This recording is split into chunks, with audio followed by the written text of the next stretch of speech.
जैन शासन के अंदर, जैन शासन की एक अमूल्य धरोहर जो कोई हो तो वो एक क्षमा भाव, उसका निवारण क्रोध के निवारण से होता है। क्रोध की हमारी बात चलती है कल की। 6 क्रोध आने के कारण मैंने कल आपको बताया, भूतकाल, वर्तमान काल और भविष्य काल, ये तीनों काल के मेरे इष्ट संयोगों को कोई छीन लेता है और मेरे साथ अनिष्ट संयोगों को वो जोड़ देता है। ये बातें सोचकर, भूतकाल का सोचकर, वर्तमान काल के भावों को देखकर और भविष्य का आने वाली संभावनाओं को विचार कर उस व्यक्ति को दूसरे व्यक्ति के प्रति क्रोध आता है। जो घटना घट चुकी है और जो अभी तक घटी नहीं है, ये 2 विकल्प हमारे सामने रहते हैं ज़्यादा से ज़्यादा क्रोध करने के। क्या?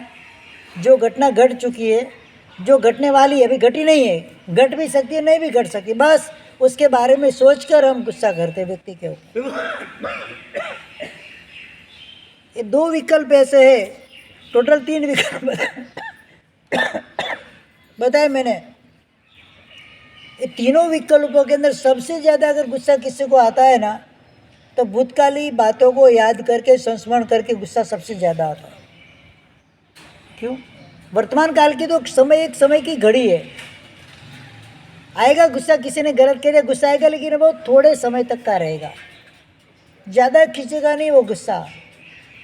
और भविष्य का गुस्सा तो जब भविष्य के बारे में चिंतन करेगा तब आएगा। भविष्य के अंदर मेरा वो व्यक्ति जो मैं अभी आज सुख चैन से रह रहा हूँ और वो मेरा सुख चैन छीन लेगा, कोई व्यक्ति मुझे परेशान करेगा, उस बात को सोचकर वो गुस्सा करेगा। उस व्यक्ति के पे अभी गुस्सा कर रहा है क्योंकि बार बार उसको परेशान पहले भी किया था उसने, इसके लिए भविष्य में भी करने की संभावना है, तो उसको सोचकर वो क्रोध करता है। तो वो भी, इसकी मात्रा भी कम रहती है क्रोध की। वर्तमान काल की क्रोध की मात्रा भी कम रहती है। ज़्यादा से ज़्यादा व्यक्ति अगर क्रोधित होता है तो भूतकाल को लेकर क्रोधित होता है, क्योंकि वो उसको याद रखता है। भूतकाल को कितना याद रखा भूतकाल को हमने? जो बात याद रखने जैसी थी वो सारी बातों को भूल गए हम। किसी ने भूतकाल के अंदर हमारे पर उपकार किए थे, इसमें से कितनी बात आपको याद है? मुझे वो बताओ पहले। अनेक व्यक्तियों ने, अनेक जीवों ने हमारे पर उपकार किए भूतकाल के अंदर। इस भव की बात कर रहा हूँ मैं, गए भव की बात नहीं कर रहा हूँ। हमारी उम्र 50, 60, 70 साल हो गई, तो किसी के उपकार के बिना तो 70 साल हमारे पूरे हुए नहीं है। कई जीवों के हमारे पर उपकार है, कई लोगों के हमारे पर उपकार है। कभी बैठकर एकांत के अंदर इन सभी व्यक्तियों के उपकार को हमने देखा, उसके बारे में सोचा? हाँ? और कितने लोगों ने आपके ऊपर अपकार किया है, आपको सब याद है कि नहीं है? हाँ? हमारा अच्छा करने वाले के बारे में हम सोचते भी नहीं, हमको याद भी नहीं है। हमारा बुरा करने के वाले में बारे के हम बार बार सोचते रहते हैं। बस गुस्सा आने का वही कारण है। भूतकाल को देखना है, भूतकाल को सोचना है, तो वही सोचो कि उस जीव ने मेरे पे ये उपकार किया था। जिसने उपकार किया उसको भूल ही जाओ, उसको सोचने की जरूरत ही नहीं है हमको। लेकिन वो भूल नहीं पाते हम, और उपकारी को भूल जाते हैं। आचार्य सूत्र के अंदर, चाणक्य सूत्र के अंदर मैंने पहले बताया था, 3 व्यक्ति का उपकार जीवन में भूला नहीं जाता है। सबसे पहले माता पिता का उपकार। तीर्थंकर परमात्मा तक माता पिता के उपकार के ऋणी होते हैं। हमारी बात नहीं है। जगत के अंदर जो भी जीव है, जो माता के माध्यम से संसार के अंदर आता है, हर जीव माता पिता का ऋणी होता है, उसके उपकार के तले दबा हुआ रहता है। माता पिता ने आज तक मुझ पे जितने उपकार किए मुझे याद है? मुझे बताओ, जन्म से लेके आज तक माता पिता ने हमारे ऊपर जो उपकार किए, मैं तो फर्स्ट स्टेज की बात कर रहा हूँ। इसके बाद तो अनेक जीवों ने हमारे ऊपर उपकार किया है। माता पिता के इतने उपकार हमको याद नहीं है, लेकिन उनकी भूतकाल में की गई 2-4 गलतियाँ हमको याद है। तुमने ऐसा किया था, तुमने ऐसा किया था। लेकिन उन्होंने जो अच्छा किया था वो तो बोलो। कभी एक बार भी बोले आज तक उनके सामने कि आपका उपकार है, आपने मुझे जन्म दिया, आपका उपकार है, आपने मुझे मेरा पालन पोषण किया, मुझे खिलाया पिलाया बड़ा किया, आपका उपकार है। आप भूखे रहे लेकिन मेरे को खिलाया, आपका उपकार है। कभी जाके माता पिता को जाकर बोला आपने? अपकार किया वो याद है, वो सुनाते हैं बराबर। तुमने ऐसा किया, मेरी जिंदगी तुमने खराब कर दी। कोई माता पिता के मन के अंदर ऐसी अशुभ भावना आती नहीं है जो अपने संतानों की जिंदगी खराब कर दे। कोई होते ऐसे माता, क्रूर से क्रूर माता। नागिन का बच्चा भी होता है तो नागिन के बच्चे का भी नागिन संरक्षण करती है, उसका नाश नहीं करती है, उसको बचाने का प्रयत्न करती है कि नहीं? जो क्रूर होते, शेरनी होती है, कितनी क्रूर होती है, कभी उसके बच्चे का शिकार करती है क्या? सुना है कभी कि शेरनी ने अपने बच्चे का शिकार किया हो? संतान तो सभी माता पिता को प्रिय होते हैं, कभी उनका बुरा नहीं चाहते, लेकिन हमारे मन के अंदर ये बात ठस जाती है कि मेरी पढ़ने की इच्छा थी, पापा ने पढ़ाया नहीं, उनकी गलती है, आज मेरे को नौकरी करनी पड़ती है, सामान्य नौकरी करनी पड़ती है, अगर मैं पढ़ा होता तो बड़ा ऑफिसर बन जाता। एक मन के अंदर विचार आता है। लेकिन उस समय उनकी स्थिति क्या थी वो सोचना आपने? वो खाना भी खाते थे कि नहीं खाते थे तेरे पढ़ाई के लिए, वो तूने सोचा कभी? उनके उपकार को नहीं देखा। वो उनके द्वारा नहीं की गई बातों को याद करके उनको टोंट मारते हम। भयंकर कोटि का ये अपराध हम करते, भयंकर गुस्सा हमको आता है। किसी के अपराधों को देखकर हमको गुस्सा आता है, किसी के उपकार को देखकर हम उसको राजी होते हैं, कभी खुश हुए? कभी? गुस्सा दूर करने का, क्रोध दूर करने का सबसे बड़ा उपाय यही है, अपने उपकारी के उपकार को याद रखो, अपकारी के अपकार को भूल जाओ। मैंने आपके ऊपर अपकार किया है तो मात्र मेरा दोष नहीं है, आपका भी 50% उसके अंदर भाग है कि आपका पूर्व भाव का कोई ना कोई अपराध वहाँ पर सामने आया, उसका फल आप भुगत रहे जब मेरे से अपराध हुआ है आपके प्रति। रास्ते में चलते जा रहे हम, कोई व्यक्ति मिला, आपको हाथ जोड़कर प्रणाम किया, दूसरा व्यक्ति हाथ थोड़ा आगे गया, दूसरा व्यक्ति गया, मिला, जिंदगी में पहली बार उसको मिले, अगर आपको धड़ाक करके चमाट लगा दी, दोष किसका है बोलो? गलत कौन है और सही कौन है? तीन व्यक्ति आए आपके, दो व्यक्ति सामने आए और आप तीसरे आप, तीनों में सही कौन और गलत कौन है? हजारों की भीड़ के अंदर उस व्यक्ति ने आपको ढूंढकर आपको चाटा मारा, हजारों की भीड़ में एक उस व्यक्ति ने आपको ढूंढकर आपको नमस्कार किया। उन दोनों के बीच आपका संबंध क्या है? दोनों पहली बार मिले आपको, संबंध क्या है उन दोनों के बीच में? सोचा कभी? जिसने चाटा मारा है आपको, मतलब आपका कोई न कोई अपराध उसके प्रति हुआ ही है, तो ये बदला लेगा, बाकी लेगा नहीं। और उसने नमस्कार किया है तो आपने कोई न कोई भूतकाल में उसके ऊपर उपकार किया ही है, बस, तो ये नमस्कार करेगा, बाकी नहीं करेगा। मात्र इतनी सोच हमारी बदल जाए, पूरी दुनिया में कहीं पर भी झगड़ा क्लेश कंकास युद्ध का मातम नहीं छाए। ये बात कोई समझने को तैयार नहीं है। उसने मेरा बुरा किया, बस वही उंगली रहती है क्या? उसने मेरा बुरा किया, मैं छोड़ूंगा नहीं, मैं बदला लूँगा। रिवेंज जिसको बोलते हैं इंग्लिश के अंदर, ये बदले की भाव के अंदर संसार बढ़ता है। गुणसेन ने बचपने के अंदर खेल खेल में अग्नि शर्मा को परेशान किया था। उसका शरीर ही ऐसा था, कुबड़ा शरीर था, छोटा सा था, उसको गेंद की तरह हवा में उछालते थे, डोरी बांधकर कुआं में डालते थे उसको बाल्टी की जगह पे। जब राजा के पुत्र, पुरोहित के पुत्र वगैरह बहुत परेशान करते थे। आखिरकार जिंदगी के कंटाल से उसने जाकर तापस व्रत अंगीकार किया, तप करने लगा, भयंकर कोटि का तप चालू किया। मां लक्ष्मण के पाने मां लक्ष्मण चालू किया। यहाँ पर सब बड़े, ये भी बड़ा हुआ, गुणसेन भी बड़ा हुआ, राजा बन गया। उसने सुना अग्नि शर्मा तापस जबरदस्त कोटि का तप कर रहा है, मासक स्मरण के पारणे मासिक स्मरण कर रहा है, इस बार मासक स्मरण का पारणा आए, मैं उसको मेरे घर के ऊपर पारणा के लिए निमंत्रण दे के आता हूँ। देकर आया निमंत्रण और आ भी गया। घटना घटी, 3 बार पारणा चुक गया। कितना? उस समय अग्नि शर्मा सोच रहा है, भूतकाल में भी उसने मेरे को परेशान किया था, बहुत परेशान किया था, मुझे तापस व्रत लेने को मजबूर होना पड़ा, अभी भी मुझे परेशान करता है और आगे जाके भी मेरे को परेशान करेगा। तीनों काल की बात है, एक साथ में तीनों काल की बात है। भयंकर गुस्सा आ गया। चौथी बार का जब पारणा चुका था,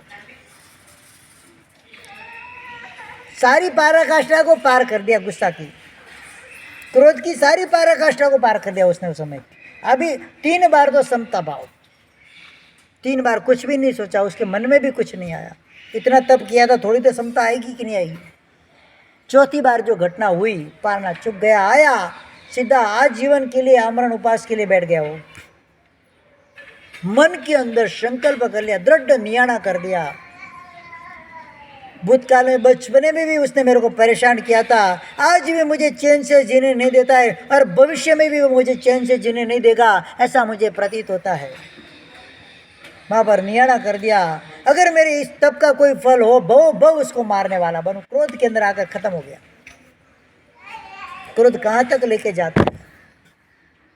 द्रव्य, क्षेत्र, काल और भाव चारों से क्रोध बढ़ता है।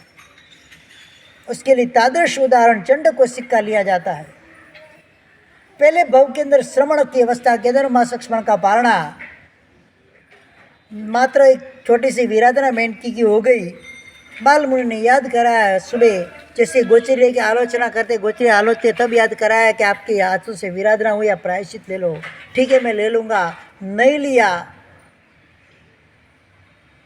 दोपहर के पढ़ेलिन के टाइम पे याद कराया कि आप आलोचना ले लो। नहीं, ठीक है, मैं ले लूँगा। नहीं लिया। शाम को आवश्यक यानी कि प्रतिक्रमण के समय उनको आलोचना करने को बोला कि भगवंत आपकी आलोचना बाकी, बार बार मेरे को क्यों परेशान करता है? तो हाँ, बड़ा तू है कि मैं हूँ, मेरे को सिखाने आता है। हाथ में डांडा उठाया, बाल मुनि को मारने के लिए रात के अंधेरे में पीछे दौड़े हुए। इतनी समता के धनी, मासक स्मरण के बाणे मासक स्मरण करने वाले तपस्वी, जबरदस्त कोटि के गोभद्र ब्राह्मण नाम था उनका। भूतकाल के अंदर श्रावक अवस्था के अंदर अभी गोभद्र मुनि बने हुए हैं, जबरदस्त समता के धनी, और वहाँ पर चुप गए। 3 बार जब बोला, चौथी बार में सहन नहीं हुआ। इसीलिए बताया ना, हमारे यहाँ हर चीज़ 3 बार ही होती, चौथी बार नहीं होती है। करवी बनते दीक्षा के समय 3 बार उचराया जाता है। 3 बार हुआ तब तक पक्का। चौथी बार अगर योग्यता है तो चौथी बार बोलने की जरूरत नहीं है, अयोग्य है तो भी चौथी बार बोलने की जरूरत नहीं है। किसी को समझाना है तो मात्र 3 टाइम मिलता है। कितना? 3 बार में अगर वो सुधर गया तो सुधर गया। चौथी बार बोलने जाओगे तो आपत्ति का पहाड़ बनकर सामने आएगा। नहीं समझाना, उसमें योग्यता ही नहीं है। तो यहाँ पर क्या हुआ? 3 बार तो बता दिया, 3 बार तो समता रह गया। ठीक है, मैं आलोचना ले लूँगा। संतारा पोरसी का समय आया, भगवंत आपकी आलोचना बाकी। चौथी बार बोला, बॉयलर फटा, डांडा उठाया, मारने को दौड़े बाल मुनि को। बाल मुनि होते फट करके किधर से भी निकल जाते। सामने खंबाया, उनकी उम्र कम से कम होगी 50-60 साल की। सामने खंबाया, सर टकराया, सर फट गया, खत्म हो गए। साधुपना था। इसके दूसरे भाव के अंदर ज्योतिष विमान के अंदर देव हुए। उसके बाद उधर से निकल के कनकखल नाम के गांव के अंदर, आश्रम के अंदर तापस बने। कौशिक नाम पड़ा उनका। क्या नाम पड़ा? कौशिक नाम से तापस हुए। पिता के देहांत होने के बाद पूरे आश्रम का वहीवट उनके हाथ में आ गया। पूरे आश्रम का मालिक वो बन गया।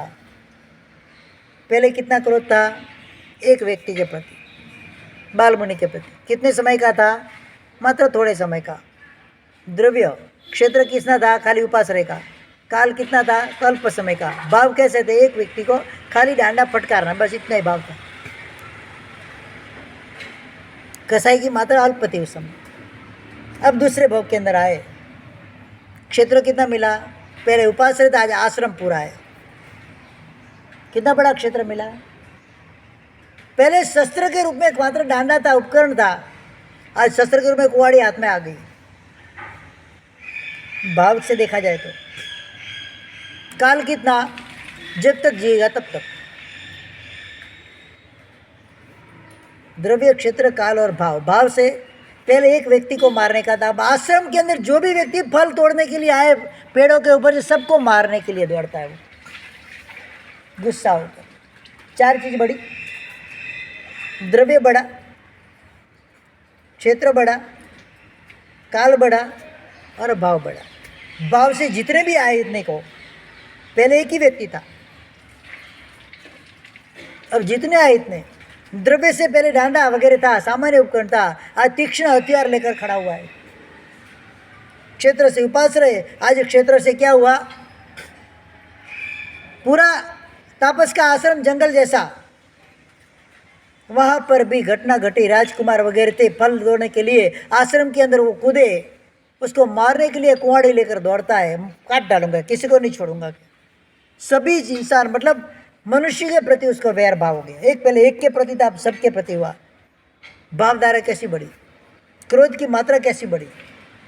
मारने के लिए दौड़ा है, ठोकर लगी, नीचे गिरा, नीचे कुआड़ी आगे, ऊपर सर आया, फट गया, 2 कटके हो गए, सर के 2 फाटक हो गए, खत्म हो गया वहां पर। द्रव्य, क्षेत्र, काल, भाव से क्रोध की मात्रा यहाँ पर इतनी बढ़ाई। तीसरे भाव के अंदर सांप बना, दृष्टि विष सांप। पहले द्रव्य से क्या था, शस्त्र था, आज द्रव्य से क्या है, आंखों के अंदर पॉइजन आ गया। सूर्य के सामने दृष्टि लगा के किसके ऊपर भी डाले सब खत्म हो जाए, जलकर भस्म हो जाए। भयंकर कोटि के द्रव्य की मात्रा कैसी बढ़ी। क्षेत्र पहले आश्रम था, आज पूरा जंगल बन गया। क्षेत्र भी बड़ा, काल कोई भी काल में, तीनों काल के अंदर, जिस पे पक्षी ऊपर उड़ता है आकाश के अंदर, उसके सामने दृष्टि करता पक्षी जलकर नीचे गिर जाए। भाव से पहले मात्र मनुष्य थे, आज तिर्यंच आ गए, वनस्पति आ गई, मनुष्य आ गए, सब कुछ आ गए। पूरे जंगल के अंदर पेड़ पौधे सब जलाकर उसने भस्म कर दिया, कुछ भी बाकी नहीं रखा। खाली अकेला जंगल का राजा, कोई प्राणी नहीं, कोई पेड़ नहीं, कोई पक्षी नहीं, कोई पौधा नहीं, कुछ नहीं, पूरा जंगल साफ जलाकर भस्म कर दिया उसने। भयंकर कोटि की क्रोध की मात्रा बढ़ी। कहाँ तक पहुंची वो, एक अल्प क्रोध था शिष्य के प्रति, बालमुनि के प्रति, वो क्रोध की मात्रा तीसरे भाव के अंदर कहाँ तक जाकर बढ़ी। आप सोचो, खाली कल्पना करो, खाली द्रव्य, क्षेत्र, काल, भाव चारों रीते से बढ़ती है वो चीज। आज एक व्यक्ति के ऊपर मुझे जरा सा भी कसाय आ गया, समझ लो वो कसाय का अगर मैंने निर्मूलन नहीं किया, उसको नाश नहीं किया, यहाँ पर उसको क्षमापना भाव से उसको तोड़ा नहीं है, दूसरे भाव में बढ़कर ही सामने आएगा, गारंटेड है वो। इतने बड़े तपस्वी चंड कौशिक का जीवन, महावीर चरियम नाम का एक ग्रंथ गुण सागर सूर्य जी महाराजा ने लिखा हुआ 1000 साल पहले प्राकृत भाषा के अंदर ग्रंथ, उसके चंड कौशिक के पूरे भव का चरित्र बताया। उसके अंदर जबरदस्त कोटि का विद्वान ब्राह्मण था उस समय, परोपकार गुण में परायण था, जबरदस्त कोटि के गुण थे। पहले उसका उत्थान का मार्ग चल रहा था, बाल मुनि को मारने गया, पतन का मार्ग आया, बाद में श्रवण भगवान महावीर मिले, वापस उत्थान हुआ। चढ़ती पड़ती आती रहती है जीवन के अंदर। जो व्यक्ति संभल जाता है वो व्यक्ति कार्य कर जाता है। 3 भव से चुका हुआ, कितने, भगवान को उससे कोई लेना देना नहीं था, कोई संबंध नहीं था भगवान का, कोई भव का उसका, फिर भी भगवान 15 दिन तक उसके सामने जाकर खड़े रह गए। क्यों रह गए पता है,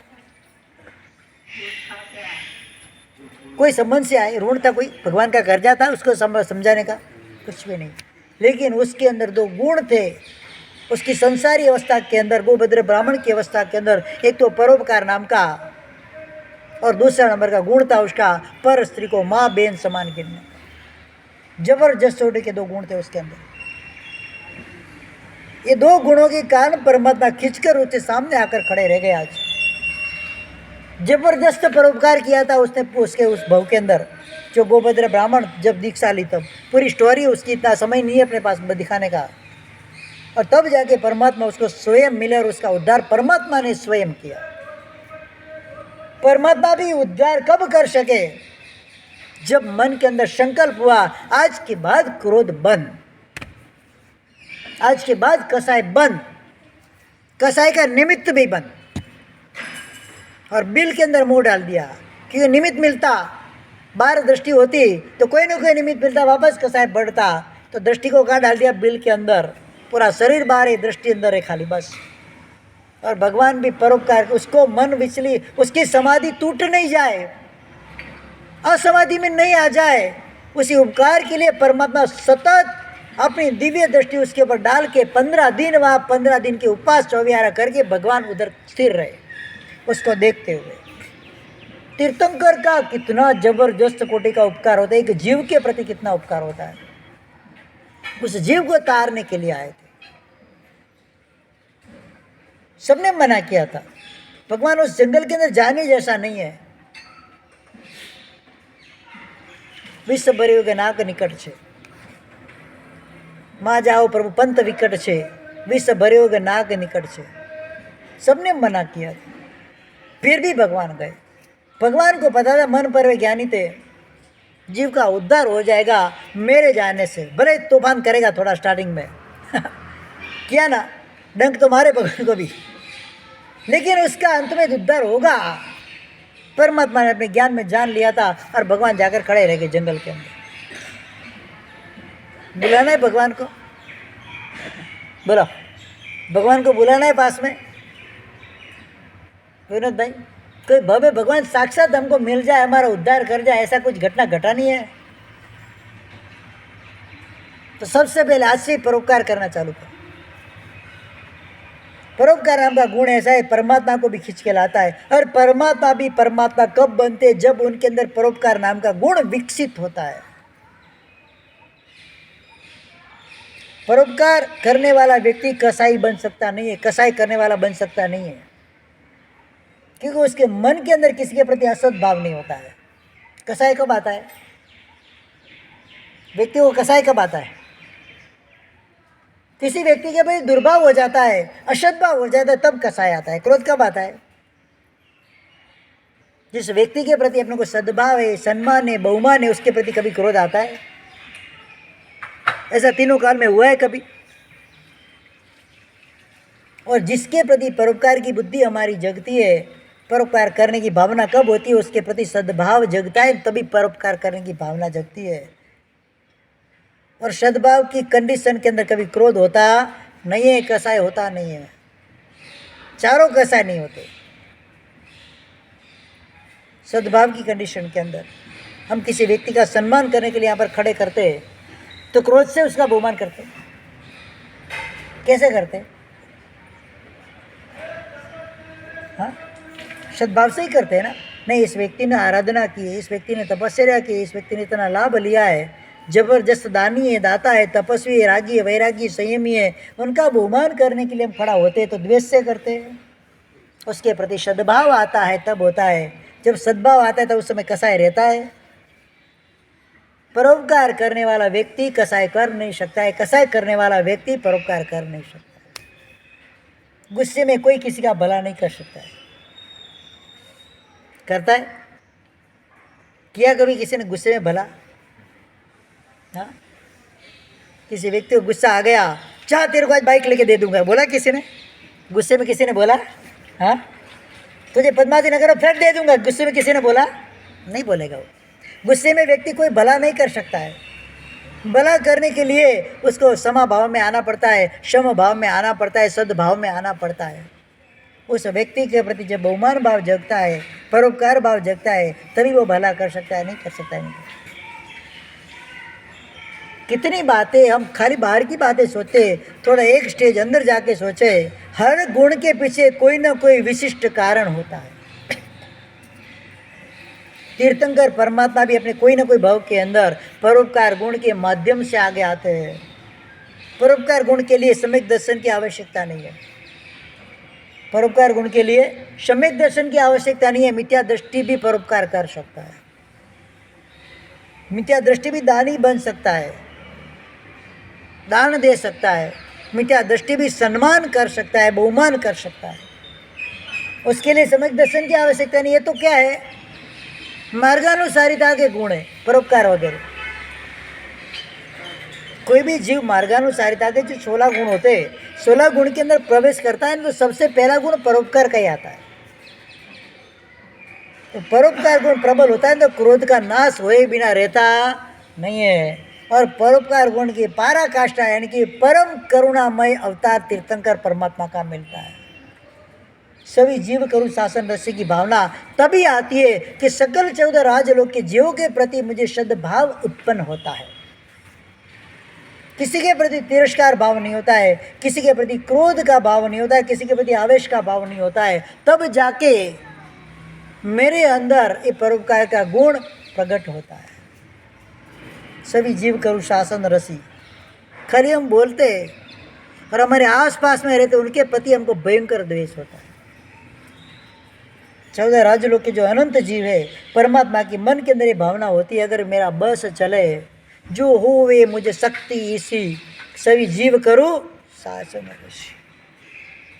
अगर मेरे में इतनी शक्ति हो तो 14 राजलोक के तमाम जीव को शासन के रसिक बनाकर तमाम जीवों को मैं सिद्ध शिला के ऊपर विराजमान करा। ये परमात्मा की उत्कृष्ट करुणामय भावना होती है। हर जीव के ऊपर उपकार करने वाले होते हैं, परम उपकार के धनी। जिस तरह से परमात्मा होते हैं, दूसरे नंबर के अंदर महात्मा होते हैं। क्या परमात्मा के बाद उपकार के कौन होते हैं? परम उपकार के, परम करुणा के वत्सल कौन होते हैं? महात्मा होते हैं। कोई भी जीव महात्मा के पास जाएगा कभी उसको असद उपदेश नहीं देंगे, उसके जीवन का कल्याण होगा ऐसा ही मार्ग उसको बताएंगे। उसको ऐसे बोलेंगे तुझे क्रोध करना चाहिए, तुझे चोरी करनी चाहिए ऐसा बोलेंगे, तुझे लूटपाट करनी चाहिए, किसी की खून हत्या करनी चाहिए ऐसा महात्मा कभी बोलेंगे? परमात्मा का महावीर देव के जो श्रवण भगवंत रहेंगे, सामने वाले व्यक्ति का हित इच्छने वाले रहेंगे, उसके ऊपर उपकार करने वाले रहेंगे। 2 नंबर महात्मा और तीसरा उपकार माँ, महात्मा और परमात्मा। क्या बताया? कुछ भी हो जाए जीवन के अंदर, कैसा भी माहौल आ जाए, आप कितने भी बड़े पंडित महात्मा और कभी कितने भी बड़े हो जाए, एक व्यक्ति को जीवन में कभी नहीं भूलना जिनके माध्यम से आप इस जीवन में आए हो। क्या? उनके उपकार को कभी नहीं भूलना। समग्र जीवन उन्होंने न्योछावर कर दिया आपके पीछे। आप 4 महीना, 4 साल, 5 साल आप उसको संभाल नहीं सकते उसके जीवन के लास्ट समय। तो हमारे जैसा कृतज्ञ और कौन हो सकता है? उनके ऊपर क्रोध करना। निर्लज जैसी औलाद होती है आज के जमाने में, माता पिता को मारती है, उसका उद्धार कब होगा? जिसकी हाय मिलती है, हास लेने की जगह हाय मिलती है, तो जीवन में हाय रहेगी, हास कभी मिलने वाली नहीं है। कभी भी कैसे भी घटना आ जाए, कैसा भी संयोग हो जाए, गलती हो सकती है, छद्मस्त जीव है। गलती कौन नहीं करता? किसी की गलती को निकाल कर उसके ऊपर दोषारोपण करके उसके ऊपर क्रोध वगैरह करना, उसको तोड़ देना, उसको खरी खोटी सुना देना, ऐसी वृत्ति रखने वाला व्यक्ति कभी भी संसार सागर को पार नहीं पाता, अनंत संसार में भ्रमण करने वाला बन जाता है। विशेष रूप से ध्यान रखने जैसा है, तीनों काल के अंदर जिसने मेरे पे उपकार किए हैं उन उपकारी का उपकार मुझे चुकाना है। अपकार किए अपकार को भूल जाना है। अगर गज सुकुमार अपने ससुर जी का अपकार भूलते नहीं तो केवल ज्ञान नहीं होता। अगर मेतारज मुनि वो सोनी का अपकार भूलते नहीं तो उनको केवल ज्ञान नहीं होता। होता केवल ज्ञान उनको? भूले तब हुआ। जंजरिया मुनि अपने जीजा का अपकार भूलते नहीं तो केवल ज्ञान नहीं होता उनको। अपकार करने वाले जीव आपको 1000 मिल जाएंगे, क्योंकि आपने हर जीव के प्रति अपकार किया है, हर जीव की हिंसा की है, हर जीव को जान से मारा है। बदला तो लेंगे ही, कोई ना कोई बदला तो लेने वाला है ही। तब समता भाव से सहन करना है, अभी क्रोध नहीं करना।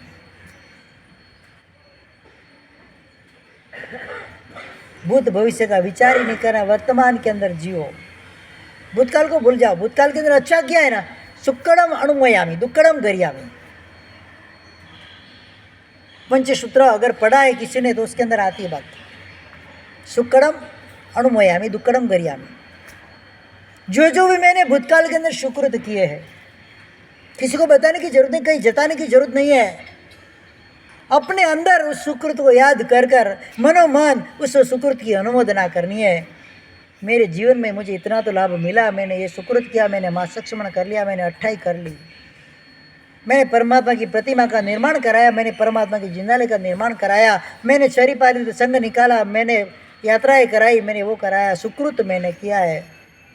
मैंने साधक क्षेत्र के अंदर अपना धन व्यय किया है, अनेक जीवों का मैंने उद्धार किया, अनेक साधर्मियों को मैंने भक्ति की है। जो जो भी मैंने सुकृत मेरे जीवन में किए, रोज उसको याद करके एक बार अंतःकरण से अनुमोदना करनी, उसकी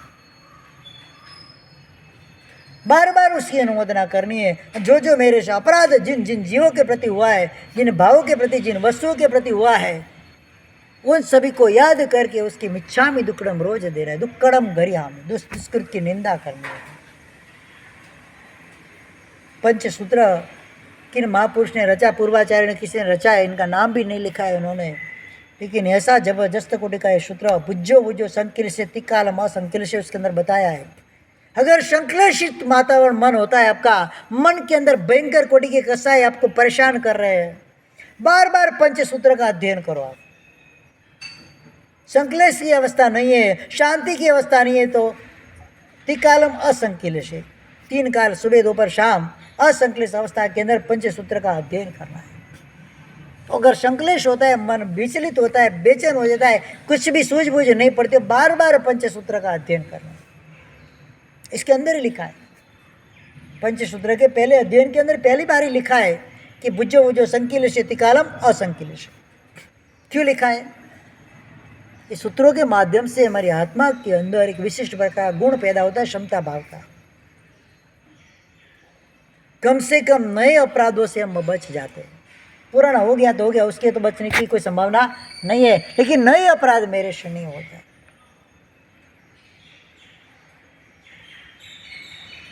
4 प्रकार के अरियंत सिद्ध आचार्य उपाध्याय साधु पंच परमेष्टि का स्मरण उसके अंदर किया गया है। 4 शरण उसके अंदर बताए गए, अलग अलग रीति से, अलग अलग माध्यम से पंचसूत्र के अंदर हमारे आत्मा के कल्याण के भाव यहाँ पर बताए गए। सबसे ज़्यादा अगर मेरे को प्रिय वस्तु उसमें 2 लगी तो वही चीज़ मिली, सुक्कड़म अनुमयामी दुक्कड़म गरियामी। अपराध को भूल जाओ, सुकृत की अनुमोदना करो। ये 2 चीज़ भी जीवन के अंदर याद रह जाए, आत्मसात हो जाए, कल्याण हो जाए हमारा। संक्षिप्त भावों के अंदर हमारा केवल ज्ञान प्राप्त हो जाए, हम मोक्ष में चले जाए। 2 चीज़ कौन सी? सुक्कड़म अनुमयामी, सुकृत की अनुमोदना करता हूँ, दुक्कड़म गरियामी, दुष्कृत की मैं निंदा करता हूँ। बस इतना ही, और कुछ नहीं चाहिए। इन 2 बेस के ऊपर पूरा जैन शासन टिका हुआ है। इन 2 बेस पे ही पूरा जैन शासन टिका हुआ है। अनंत आत्माएं आज तक मोक्ष में गई, उन 2 बेजों के कारण ही गई है। या तो कोई अपने गुणों की अनुमोदना करके गई है, या अपने दोषों की निंदा करके गई है। दोनों में से एक भी किसी ने नहीं किया, वो आत्मा कभी मोक्ष में नहीं गई है। बताओ मुझे, कौन सी आत्मा इस प्रकार मोक्ष में गई? ये दोनों को छोड़कर तीसरे विकल्प में कौन सी आत्मा मोक्ष में गई? बताओ मुझे। चाहे भरत चक्रवर्ती हो, चाहे मरदेव माता हो, चाहे आदिनाथ भगवान हो, चाहे महर्षि भगवान हो, चाहे अनंत तीर्थंकर हो, आनंद सिद्ध की आत्मा, आनंद गणधर की आत्माएं हो, या तो कोई अपने गुणों की सुकृतों की अनुमोदना करके मोक्ष में गई है, या कोई अपने दोषों की निंदा करके मोक्ष में गई है, प्रायश्चित करके मोक्ष में गई है। बरोबर कि नहीं? तीसरा कोई विकल्प है इसमें? हमको क्या करना है? 2 चीज़, 2 आज आपके लिए सूत्र बताए मैंने। मेरे जितने भी अपराध आज तक हुए, उन सभी अपराधों की मैं मनोमन निंदा करता हूँ। उस अपराधों को मैं क्षमा भाव से क्षमाता हूँ। जो भी मेरे सुकृत हुए, मेरे को दुनिया में दिखाने की जरूरत नहीं है। मेरा नाम तख्ती में आए कि नहीं आए, मुझे कोई ज़रूरत नहीं है। मेरे अंतःकरण ने ये लाभ लिया है, इस भव में मुझे ये लाभ मिला है, सुकृत का लाभ मिला है। बार बार उसकी अनुमोदना करो। शालिभद्र बनना है कि नहीं बनना है? शालिभद्र ने क्या किया? कौन सा बड़ा धर्म कर लिया, शालिभद्र बन गया? कौन सी बड़ी आराधना कर ली, शालिभद्र बन गया? कौन सा बड़ा दान दे दिया, शालिभद्र बन गया? क्या किया बताओ? संगम में से शालिभद्र कैसे बना? मैं आपको एक प्रश्न करता हूँ, क्या बताएंगे उसके बारे में आप? हाँ, अच्छा, आपने नहीं दिया आज तक? खीर नहीं हो रही, सुपात्र नहीं दिया, तो आप क्यों नहीं बने? आप भाव से, बिना भाव को हो रहे थे? आप नहीं बनाता બધું વરાતા નથી ઢોકળી ડબોલે आपको खाली नहीं કરી देता બધું વરાવી दी भावती वरावी। अरे आपको तो ज्ञान भी है कि वराने के पीछे क्या कारण क्यों वराना चाहिए इतना आपको ज्ञान भी है उसको तो वो भी नहीं था। मुनि पढ़ा क्या है उसको वो भी पता नहीं था। सुभद्र दान क्या है उसको वो भी पता नहीं था। खीर तो अपने लिए बनाई थी तो भी वोरा दी। तो आपको तो 1000 बार सालीभद्र बनने को मिलेगा कि बिना भागो तो नहीं भरा। हम आपके गोचे आते धर्मलाभ कह के आते एक कहाँ से आ गए। हाँ ऐसा तो नहीं होता ना मन के अंदर। हाँ होता होगा ना। हाँ तो अच्छा है सुकृत के अनुबंध तो करने को बताया ही है। तो सालीभद्र हम क्यों नहीं बनते। हमारी बात छोड़ो तीनों काल के अंदर अनंत उत्सर्पिणी असर्पिणी काल चले गए अनंत काल चक्र चले गए। मुझे एक ऐसा वीर बताओ जो संसार में रहकर मनुष्यपणा में रहकर देवी सुख को भुगतता हो। आज के आभूषण भी कल निर्माल्य में डालता हो। आज के वस्त्र भी कल निर्माल्य में डालता हो। कोई तीर्थंकर हुए ऐसे कोई चक्रवर्ती हुए कोई इंद्र हुए कोई देवेंद्र हुए कोई देव हुए बताओ तो सही कौन हुए जिन्होंने आज की उपभोग की उपभोग यानी कि 12 बार जिसका यूज़ किया जाता है उसको उपभोग बताता है। सकृत भुज्यते थी भोग असकृत भुज्यते थी उपभोग मतलब जिस चीज़ को बार बार जैसे वस्त्र होते बार बार पहनते हैं उसको उपभोग बताते हैं। खाना एक ही बार खाते उसको भोग बताते क्या बताते हैं। उपभोग की चीज़ें जो मात्र एक ही बार यूज करके फेंक देता हो ऐसा कोई है दुनिया में पैदा हुआ आज तक। 6 खंड के अधिपति चक्रवर्ती भी ऐसा नहीं करते। अरे देवलोक के इंद्र होते अच्युत इंद्र 12वें देवलोक के इंद्र होते वो भी अपने आभूषणों को दूसरे दिन निर्माल्य गटर में नहीं डालते हैं। एक ही महापुरुष इतने सालों में इतने असंख्य असंख्य असर्पिणियों पैदा हुआ। हाँ सालीभद्र जो मनुष्य होकर देवी भोग को भोगता था इतनी रुद्धि उसको कहाँ से मिल गई। खाली दान दिया खीर वराई। खीर तो तीनों ने वराई थी धन्ना कैवन्ना साली 3 की बात आती है। तीनों का एक ही भाव सेम टू सेम भाव पूरा भाव का तीनों ने मांग कर खीर ली तीनों ने खीर वराई और तीनों ही वृद्धि वाले बने। कैवन्ना सेठ का सौभाग्य सालीभद्र की रुद्धि और धन्ना अणगार का धन्य कुमार की रुद्धि। हम लिखते हैं ना बुक में तो लिखते हैं ये सब। तीनों का पिछला भाव सेम टू सेम। छोटे बच्चे का ग्वाले का भाव रो रो कर खीर बनाई माता ने खीर लाकर खिलाई महात्मा पधारे मास्टर तपस्वी उनको खीर वराई और दूसरे भाव के अंदर उनकी रुद्धि मिली। तो तीनों के अंदर भी तरतमता आ गई भावों के अंदर। तीनों को सालीभद्र जैसा मिलना था तीनों ने सेम टू सेम परिणाम। तो क्यों ऐसा फर्क पड़ा और हमने तो उससे भी ज़्यादा भाव से वराया है। भराए नहीं समझ कर उसको समझ भी नहीं थी अज्ञान अवस्था थी। हम तो ज्ञानी है हमारे से को क्या खपेगा वो भी हमको पता है लेकिन हमको क्या खपेगा वो हमको पता नहीं है। हाँ घर के अंदर हमको क्या खपेगा हमको पता नहीं है लेकिन महाराज साहब को क्या खपेगा वो हमको पता है। समझ में आती है बात। हाँ जो महाराज साहब को नहीं खपता वो हमको कैसे खपता है बोलो। किसी घर के अंदर गोचरी जाते हैं ना तो एक तपेली होती है एक सर मारे साहब आ तुमने नहीं खपे भाई तमने क्या रे खपसे हमने नहीं खपे तमने केम खपसे हम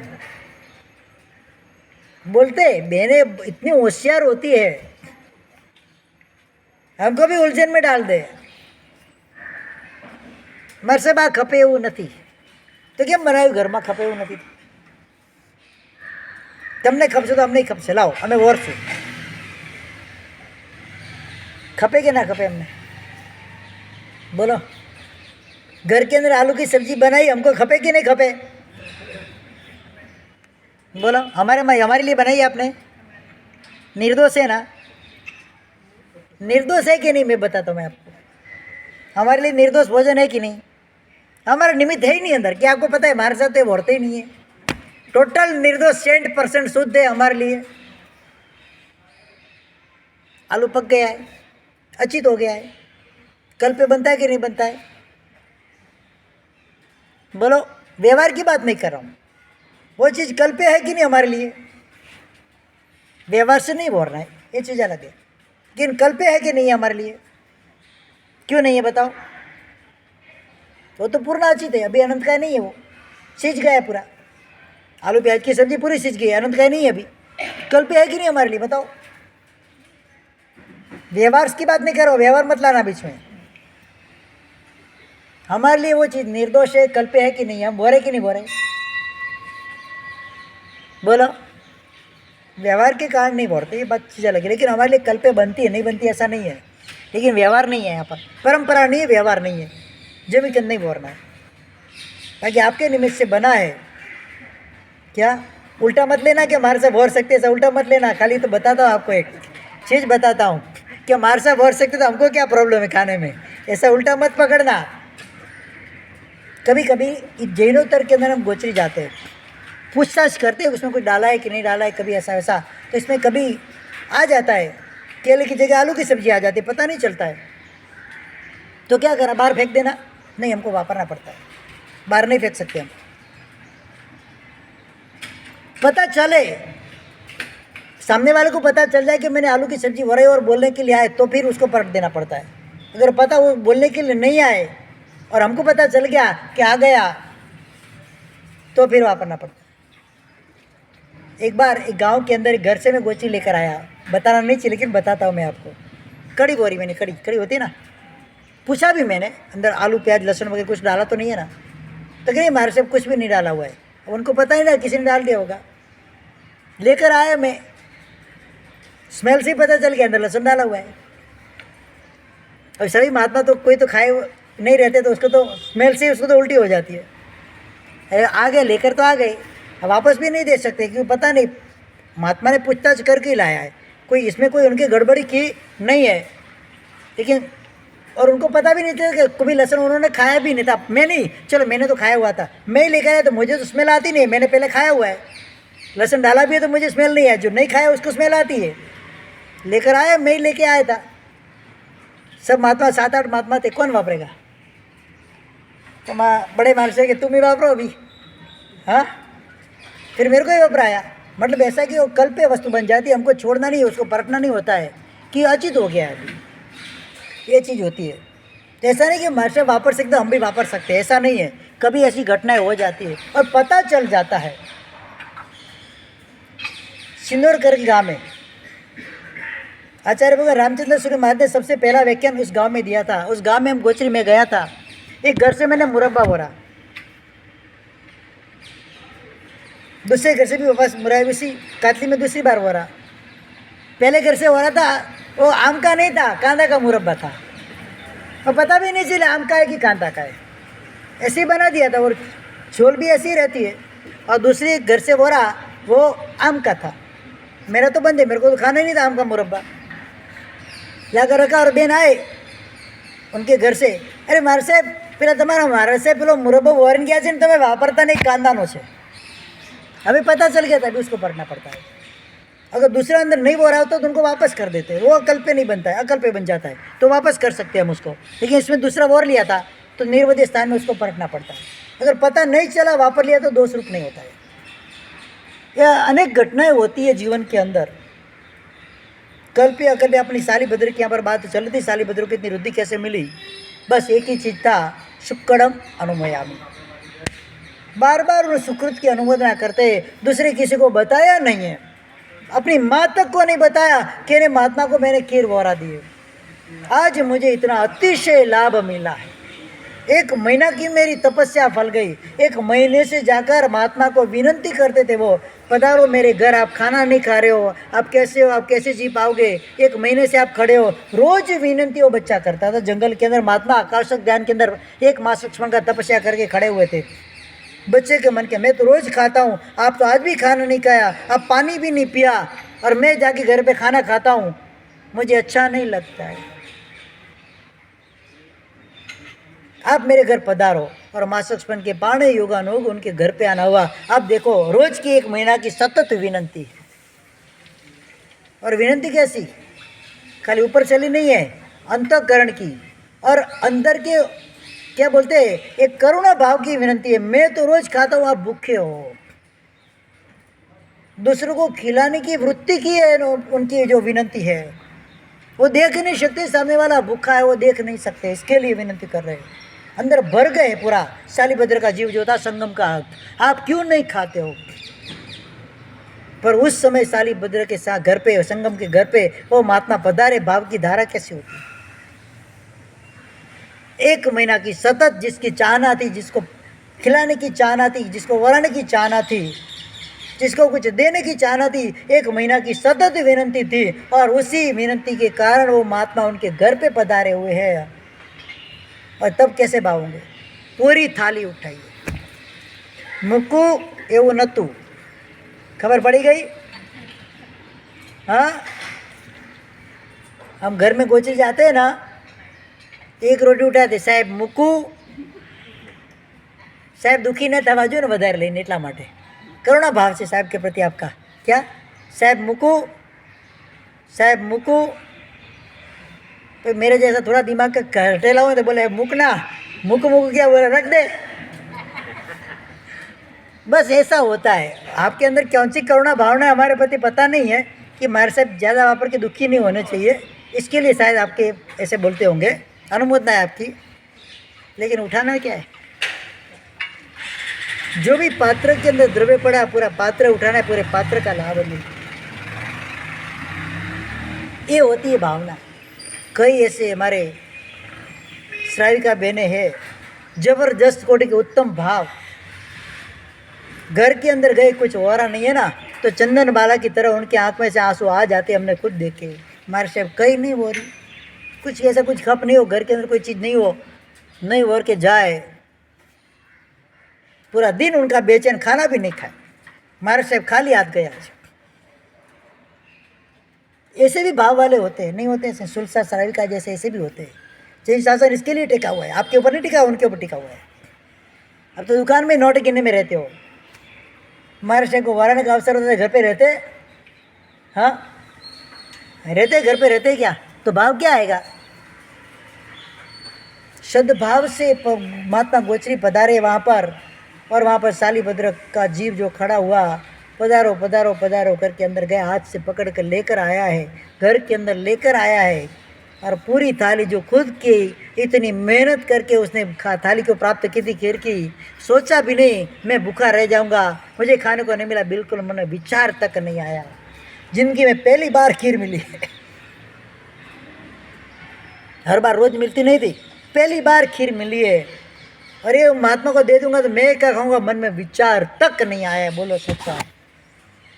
भले ही अज्ञानी अवस्था है, भले ही बाल अवस्था है, लेकिन एक अप्रतिम सौभाग्य था उनका, एक जबरदस्त कोटि का उनके अंदर महात्मा के प्रति अनुराग था। और उन्होंने पूरी थाली उठाकर पात्र के अंदर ले। महात्मा भी नहीं बोलते हैं अरे भाई तेरे लिए कुछ रहने दे, वो सोच रहे कि इस धारा के अंदर वो चला, वो भी मन पर नहीं महात्मा थे। उसकी भाव धारा, उसके भाव को देख लिया, अगला भाव उनका देख लिया, उसका जबरदस्त कोटि के रुद्धि के स्वामी बनने वाला है, भाव धारा तोड़नी नहीं है, वरा दे पूरा, तो बिंदास पूरा पात्रा भर गया, जितना भी थाली में था सब वरा दिया, एक ही झटके में वरा दिया, एक दत्ती क्या बोलते हैं इसको हमारी भाषा में, एक ही झटके में वरा दिया। अखंड रुद्धि के स्वामी बने, लोकोत्तर रुद्धि के स्वामी बने। त्याग कैसा किया, लोकोत्तर त्याग किया है। आप सोचो, दूसरे भव के अंदर शालिभद्र को रुद्धि मिली है, लोकोत्तर किसी को नहीं मिली ऐसी रुद्धि मिली है। रुद्धि मिलने के बाद त्याग कैसा, एक झटके में छोड़ा, लोकोत्तर त्याग किया है। गुरु कौन मिले, 3 लोक के नाथ भगवान महावीर श्रमण और हमारे लोकोत्तर गुरु मिले उनको। और अगर कहाँ कर जाके लास्ट में अंतिम समय में पादोपकों में अनशन किया, लोकोत्तर अनशन किया, और जाकर कहाँ पर भी विराजमान हुए, सर्वार्थ सिद्ध विमान के अंदर आज लोकोत्तर स्थान में विराजमान हुए। और अगले भव के अंदर महाविद्य क्षेत्र के अंदर केवल ज्ञान पाकर लोक के अग्र भाग के पर विराजमान हो जाएंगे। कितना मिला एक छोटे से दान के द्वारा। दान के साथ खाली दान नहीं था, दान के साथ जबरदस्त कोटि का त्याग था। शालिभद्र की रुद्धि मिल जो बुक में लिखते, चौपड़े में लिखते, शालिभद्र जैसा त्याग मिलो, ऐसा किसी ने लिखा है आज तक? अवसर आए छोड़कर निकल जाने का। शालिभद्र तभी बन सकते, अंदर प्रबल त्याग की भावना जब प्रकट होती है तब शालिभद्र बन सकते, इसके पहले शालिभद्र बन सकते नहीं है। इस सुकृतों की अनुमोदना उन्होंने की। हमारी बात क्रोध से चलती है, यहाँ पर सुकृत तक आकर अटकी है। तीनों काल के अंदर किसी ने मेरे साथ मेरे जो सुख चैन को छीन लिया, उसको देखकर मुझे गुस्सा आता है। और तीनों काल के किसी ने मेरे साथ अप्रिय योगों का संयोग करा दिया, उसको सोचकर, देखकर और